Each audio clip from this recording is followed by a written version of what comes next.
Hey there, everybody. Thanks for joining me for another one-man review. Today I'll be taking a look at a brand new Fantagraphics book, Minami's Lover by Shungiku Uchida.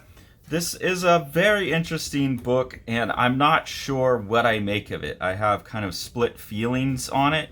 Also, it doesn't feel 100% finished to me. This feels like a really interesting book that somebody, like a project that got started and then probably wasn't popular enough and quit being published or something like that. Or maybe this isn't the full work, but it feels like this is something that the artist wanted to explore for longer and got cut short on. So I think maybe that's why I have some problems with my feelings about it. But it's a Fantagraphics production, so you know it's going to be reproduced in a really nicely designed hardcover book and all of that. So getting into the content, we're introduced right away to Minami, who is this guy here, and his girlfriend, Chiyomi, who is someone that he has been in a relationship with previous to the beginning of the strip, and she at some point, for some reason, got shrunk. And she didn't want to go home, so she's been staying at his house. And he's having to try and figure out how to deal with having a girlfriend who's now like Thumbelina sized, basically.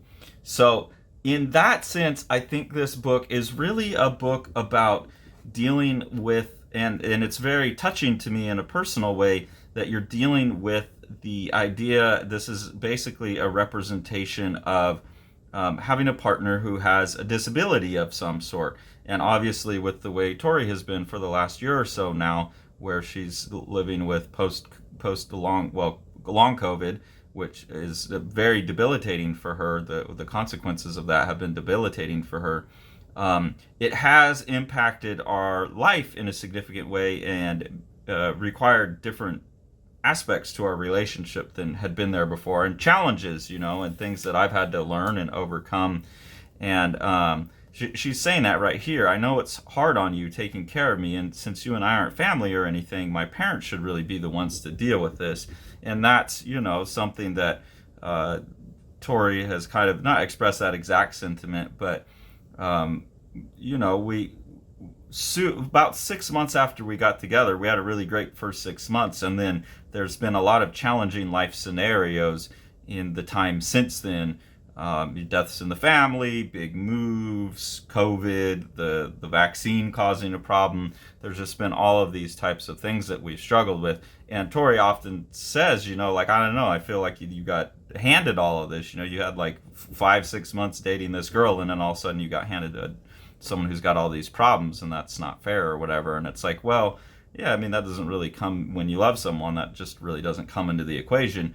But it is something that you deal with, and seeing these characters deal with it, that it is extra burden on this guy. And then the girlfriend is like rightfully worried about, feeling bad about that, doesn't want to do that, wants to take care of herself. So that immediately grabbed me and made this book pretty personal to me. Where it gets weird but also I get it, is that they kind of explore their sexuality. So they were obviously in a sexual relationship beforehand, and now they still have those feelings towards each other, but they're at a size discrepancy, and then it starts to feel a little fetishy.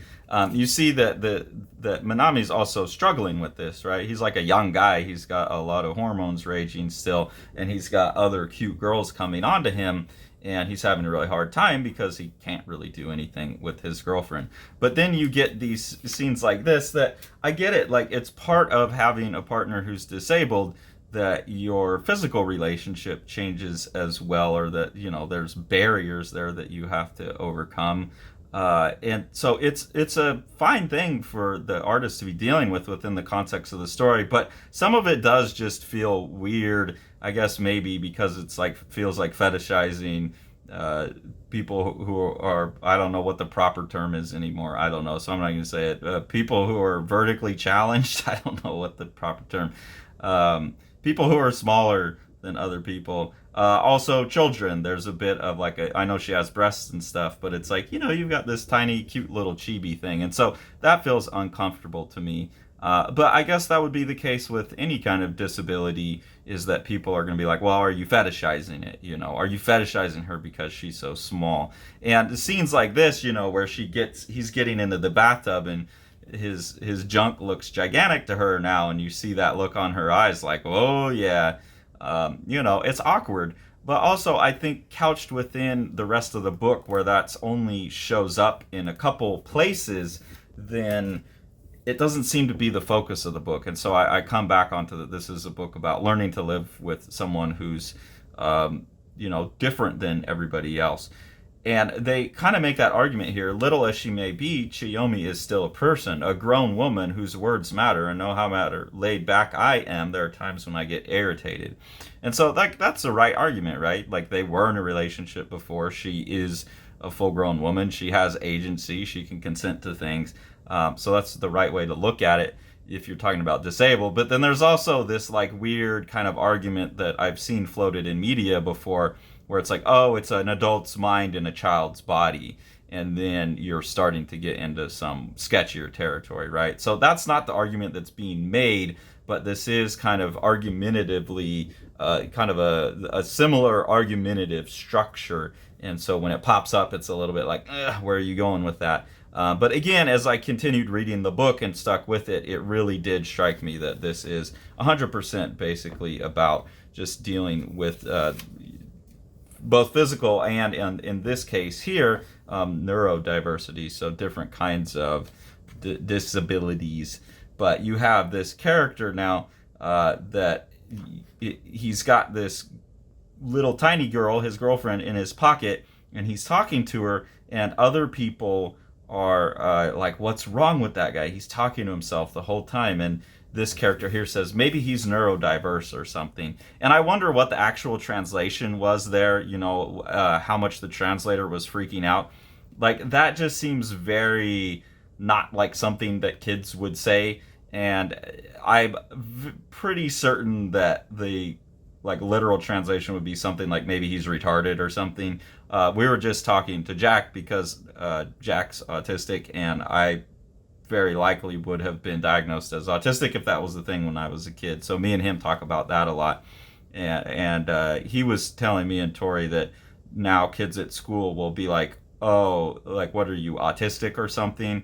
Or like, that's so autistic of you. So it's just one of those things where, like, we can't say retarded anymore because that's not a cool, it's now a slur, even though it used to be a medical term. And then now we have autism, which was a medical term, and now we're probably not going to be able to say that in another 5 years.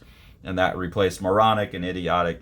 And so it's just, I had to get a little bit of a laugh out of this, that, they probably said maybe he's autistic or something. And even though that is like a clear medical diagnosis that's been in the news for the last 20 years, people talking about anti-vaccine and all that stuff with autism, now it looks like, that's probably a slur word. So I just wonder, in the translation, were they being kind of overly sensitive about that? Just put it in there. Maybe he's autistic or something. Like, it's a legit it's like saying maybe he has asthma or something. I don't see that as a slur. Just because people use it as a slur, it's like, okay, you can use my medical diagnosis as a slur if you want, but it is what it is, and you're an asshole. Like, I don't know. I just don't get that game that people play with language, where we can have a word for 20 years and then it's no longer usable, and we got to come up with a new one that's just going to be no longer usable when we start using that as a derogatory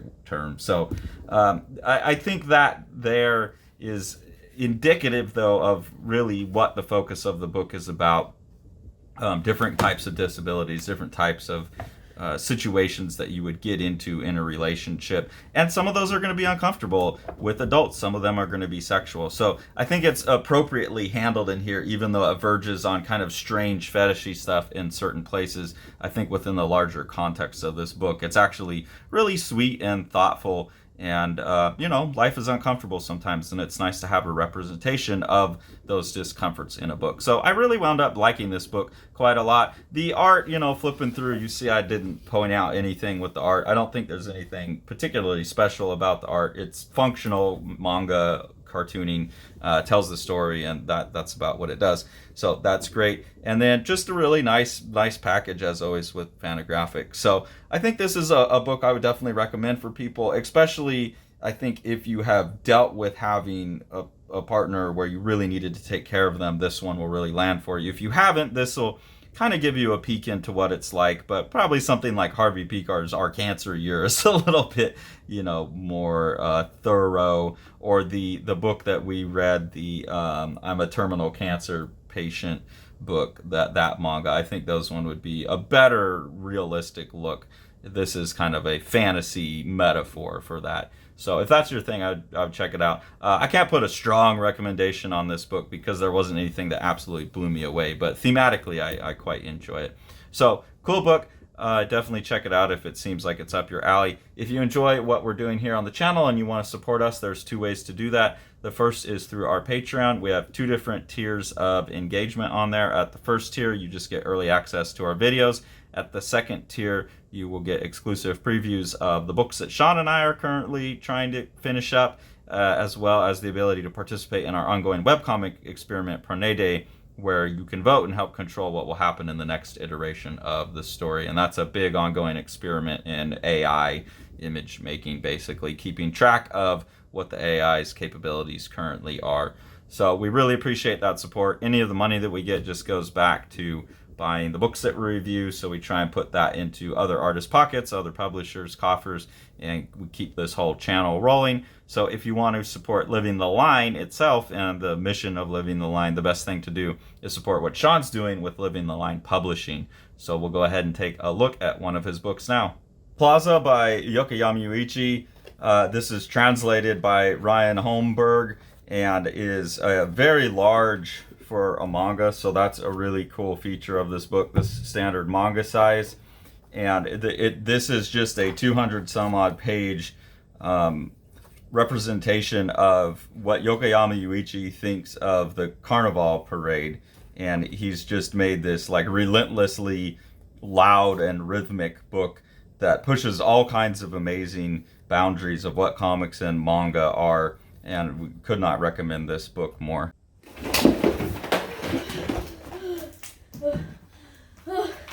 Like and subscribe and hit the bell, please, so Carson can finish reading his books and let me go home.